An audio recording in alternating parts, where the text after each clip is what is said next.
campfire hissed and threw jagged shadows across the pine trunks. The forest breathed cold around us. We sat in a tight circle, and only the snapping of burning wood disturbed the silence. Mark, the old-timer at the remote hunting lodge, narrowed his eyes through the smoke and spoke in a low voice. "Ever heard of the Black Stretch?" "The what stretch?" Tyler smirked, tossing a stick into the flames. But there was something slightly forced in his laugh. Mark slowly looked at each of us, as if making sure we were really listening. "There's a road that cuts between the spruce groves. The asphalt's darker than the night itself. Locals say you should never break there, and whatever you do, don't look in your mirrors." A dry branch cracked sharply in the fire, making Megan flinch. "That's ridiculous," she muttered, though her eyes flickered with unease. Mark lowered his voice. "There was a trucker, Jake, driving back late one night, took that road. Suddenly, he sees a girl standing on the shoulder, wearing a white coat, her hand raised like she's asking for a ride. He slows down, opens the door. Nothing. No one there, no footprints. He figures he's just tired, keeps driving.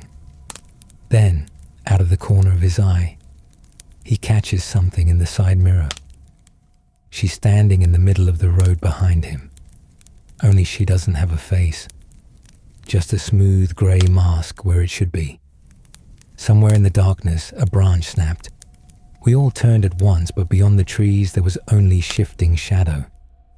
Mark paused, then continued even quieter. "Jake floors it, but the road feels like it's looping. Same trees, same curves, and every time, she's ahead of him again. This goes on until sunrise. When he finally makes it out, his clock is 3 hours behind, gas tank empty, and his eyes..." Mark stopped for a moment, as if recalling something unpleasant. He said he could feel her staring at him, even though she didn't have any. A gust of wind lifted sparks from the fire. Something rustled off to the side again. This time it was too close, and even Tyler stopped smirking. We exchanged glances. The forest stood like a black wall, and between the trees, it seemed, just for a second, a white shape flickered. Or maybe it didn't. Mark didn't take his eyes off the darkness as he finished. "They say 20 years ago, a hitchhiker disappeared on the Black Stretch. Her belongings were found in a ditch. She wasn't.